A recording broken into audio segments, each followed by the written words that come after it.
નમસ્કાર મિત્રો, કિસાન સમાચાર ચેનલમાં તમારું ખૂબ ખૂબ સ્વાગત છે। દેશ, દુનિયા અને ગુજરાતના તાજા, મોટા અને સૌથી મહત્વપૂર્ણ સમાચાર જાણીએ તે પહેલા તમે ચેનલમાં નવા હોય તો ચેનલને જરૂરથી સબસ્ક્રાઇબ કરીને વિડીયો લાઈક કરી દેજો। આજના સૌથી મોટા સમાચાર જૂનાગઢના લોકો માટે સામે આવી રહ્યા છે। જૂનાગઢમાં ધોધમાર વરસાદ વરસી રહ્યો છે, ત્યારે તેના પરિણામે વંથલીમાં છેલ્લા 1 કલાકમાં 1 ઇંચ કરતાં પણ વધુ વરસાદ ખાબકતા જોવા મળ્યો। જ્યારે બીજી તરફ ભેસાણમાં 1 કલાકમાં 1.5 ઇંચ કરતાં પણ વધુ વરસાદ નોંધાયો, જેને લઈને હાલ તમામ જગ્યાઓ પર પાણી વહેતા થઈ ગયા છે। જૂનાગઢમાં ભારે વરસાદ વરસવાને કારણે કલેક્ટર દ્વારા લોકોને પણ અપીલ કરવામાં આવી છે અને લોકોને બિનજરૂરી બહાર ન નીકળવા માટે કલેક્ટર દ્વારા અપીલ કરવામાં આવી છે। ત્યારબાદના બીજા સૌથી મોટા સમાચાર, અમદાવાદમાં છેલ્લી ઘડીએ જામ્યો ખરીદીનો માહોલ। નવરાત્રિ પહેલાના છેલ્લા રવિવારે આજે ખરીદીનો માહોલ જામ્યો। ખેલૈયાઓએ નવરાત્રિની ખરીદી શરૂ કરી દીધી, જેમાં ખેલૈયાઓ દ્વારા ચણિયા ચોળી તથા છત્રી અને રજવાડી મોજડી સહિતની વસ્તુઓ ખરીદવામાં આવી રહી છે। મહત્વનું કહી શકાય કે લો ગાર્ડન માર્કેટમાં ખેલૈયાઓનું કીડિયારું ઉભરાયું હોય તેવા દ્રશ્યો જોવા મળ્યા। જો વરસાદ રહેશે તો ટ્રેડિશનલ છત્રી સાથે ખેલૈયાઓ ગરબી રમવાની ધૂમની તૈયારી કરવા રહ્યા છે। ત્યારબાદના એક મહત્વપૂર્ણ સમાચાર સાંસદ ગેનીબેન ઠાકોરને લઈને સામે આવ્યા। બનાસકાંઠાના સાંસદ ગેનીબેન ઠાકોરે સોમનાથમાં ચાલી રહેલી ડિમોલિશનની કામગીરીને લઈને પોતાની પ્રતિક્રિયા આપી। ગેનીબેન ઠાકોરે સોમનાથમાં ધાર્મિક સ્થળો પર તંત્ર દ્વારા કરાતા ડિમોલેશન બાબતમાં પ્રહાર કર્યા। ગેનીબેન ઠાકોરે જણાવ્યું કે અયોધ્યા હોય કે સોમનાથ, અન્ય કોઈ ધાર્મિક સ્થળો હોય ત્યાં દબાણ દૂર કરવા ત્યાં વાંધો ન હોય, પરંતુ વર્ષોથી નાનો મોટો ધંધો કરતા હોય તેમની પર બુલડોઝર ફરી દેવા યોગ્ય નથી। ત્યારબાદના દુઃખદપૂર્ણ સમાચાર સુરેન્દ્રનગરથી સામે આવી રહ્યા છે। સુરેન્દ્રનગરના વસ્ત્રી કોઝવે પર કાર અચાનક પાણીના પ્રવાહમાં ફસાઈ અને ત્યારબાદ પલટી મારતા કારમાં સવાર 6 લોકો નદીમાં તણાઈ ગયા હતા। કોઝવે પરથી પસાર થતી વખતે કાર પલટી મારી ગઈ। આ સાથે સાથે જ નદીમાંથી 6 લોકોનું ગ્રામ્યજનોએ રેસ્ક્યુ ઓપરેશન પણ હાથ ધર્યું। વસ્ત્રીના કોઝવે પર 4 ફૂટ પાણીના વહેણ વહી રહ્યા છે, ત્યારે મિત્રો ગ્રામ્યજનોએ હાલ રોડ પરથી અવર જવર બંધ કરી દીધી છે। ત્યારબાદના તેવા જ એક અગત્યપૂર્ણ સમાચાર સુરતના કોઝવેને લઈને સામે આવી રહ્યા છે। સુરતના વિયરકમ કોઝવેની જળ સપાટીમાં સતત અત્યારે વધારો થઈ રહ્યો છે। તાપી નદીમાં પાણી છોડવામાં આવતા નદી 2 કાંઠે વહેતી થઈ। વિયરકમ કોઝવેની જળ સપાટી 8.29 મીટરે છેક પહોંચી ગઈ છે। ઉપરવાસમાં ભારે વરસાદ વરસતા કોઝવેની સપાટીમાં અત્યારે સતત વધારો થઈ રહ્યો છે। કોઝવેની ભયજનક સપાટી 6 મીટર છે। છેલ્લા કેટલાય દિવસથી તાપી નદીમાં પાણીની ભરપૂર પ્રમાણમાં આવક જોવા મળી રહી છે। ત્યારબાદના અગત્યપૂર્ણ સમાચાર, અંબાજીમાં ભારે વરસાદની ધમાકેદાર બેટિંગ।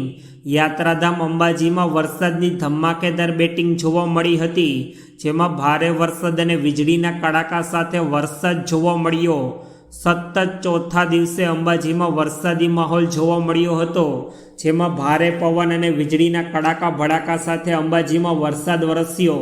ત્યારે વરસાદ પડતા અનેક વિસ્તારોમાં નદીની જેમ પાણી પણ વહેતા થઈ ગયા।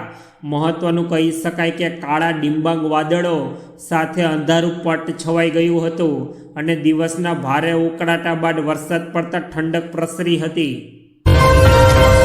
ત્યારબાદના ખૂબ જ દુઃખદપૂર્ણ સમાચાર, સુરતમાં લક્ઝરી બસના ડ્રાઈવરે મહિલા સાથે આચર્યું દુષ્કર્મ। સુરતના કાપોદ્રા પોલીસ મથકમાં એક દુષ્કર્મની ફરિયાદ નોંધાઈ। એકલી મહિલાને બસના ડ્રાઈવરે પોતાનો શિકાર બનાવી હતી। જ્યારે મહિલા સુરતથી ગામ જઈ રહી હતી તે સમયે ટિકિટ પરની નંબર ડ્રાઈવર લઈ લીધો હતો અને ત્યારબાદ સતત મહિલાને હેરાન કરતો હતો। આ મહિલા જ્યારે ફરીથી સુરત જવા માટે બસમાં બેઠી ત્યારે મોડી રાત્રે તેમના પુત્રને મારી નાખવાની ધમકી આપીને ડ્રાઈવરે 2 વખત મહિલા પર બળાત્કાર ગુજાર્યો હતો। ત્યારબાદના અગત્યપૂર્ણ સમાચાર, સુરતમાં નાનાપુરામાં થયેલી હત્યાના આરોપીની પોલીસે કરી અત્યારે ધરપકડ. તમને જણાવી દઈએ કે સુરતના નાનપુરમાં તાપી નદીના કિનારે આવેલ ઝૂંપડપટ્ટીમાં રહેતા 19 વર્ષીય અંકિત કિશોર વડવીએ અઠવા લાઇન્સ પોલીસ સ્ટેશનમાં તેમના પાડોશમાં રહેતા વિશાલ ઉર્ફ કાચો રાજુભાઈ વિરુદ્ધ ફરિયાદ નોંધાવી હતી. ગત રોજ અંકિતના મોટા પપ્પાનો છોકરો નિલેશ અશોક વડી સાથે મજૂરી કામ કરીને તાપી નદીના બ્રિજ નીચે ચા પીવા ગયો હતો. તે દરમિયાન આ સમગ્ર હત્યાને અંજામ આપવામાં આવ્યો છે. ત્યારબાદના મહત્વપૂર્ણ સમાચાર, અમરેલીમાં ગટરોના પાણીથી લોકો થયા પરેશાન. અમરેલી જિલ્લાના સૌથી મોટી જનરલ હોસ્પિટલ એટલે કે શાંતાબા જનરલ હોસ્પિટલના ગ્રાઉન્ડ ફ્લોરમાં છેલ્લા ઘણા સમયથી ગંદા ગટરોના પાણી ઉભરાઈ રહ્યા છે. હોસ્પિટલની બહાર ઉપરના ભાગે ગુભર ગટરોમાં બ્લોક ન હોવાને કારણે સમગ્ર અમરેલી શહેરના ગટરોના પાણી શાંતાબા જનરલ હોસ્પિટલના ગ્રાઉન્ડમાં અત્યારે વહી રહ્યા છે. ત્યારે આ ગંદા ગટરોના પાણીને કારણે ગ્રાઉન્ડમાં મચ્છરોનો પણ ઉપદ્રવ વધ્યો છે. અતિ દુર્ગંધના કારણે દર્દીઓ અને પરિવારજનો પણ ભારે મુશ્કેલીમાં છે.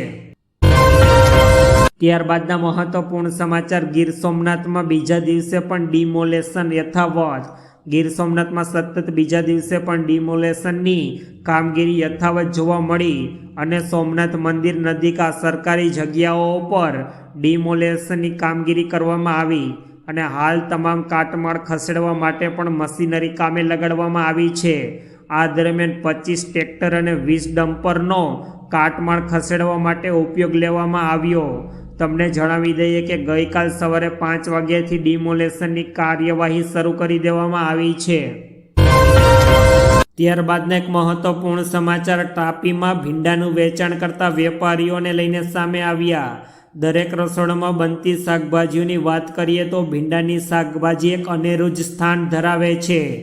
ગુજરાતમાં ભીંડાની ખેતીમાં નામના મેળવનાર તાપી જિલ્લાના ખેડૂતોની હાલત અત્યારે ભારે કફોડી બની જવા પામી હતી. કારણ કે છેલ્લા કેટલાય દિવસોથી જ્યારે નેશનલ બજારમાં ભીંડાની માંગ ઘટી હતી, જેના કારણે ભીંડાના ઉત્પાદક ખેડૂતોને ભાવ પૂરતો ન મળતા તેઓ ભારે રોષે ભરાયા છે અને અપૂરતા ભાવથી અત્યારે ખેડૂતોમાં ભારે ગંભીર માહોલ જોવા મળી રહ્યો છે. ત્યારબાદના અગત્યપૂર્ણ સમાચાર છોટાઉદેપુરથી સામે આવ્યા, જેમાં છોટાઉદેપુર જિલ્લાના નસવાડી ડુંગર વિસ્તારમાંથી ઝુલ્લાના ગામના 400થી વધુ વસ્તી ધરાવતું ગામ છે.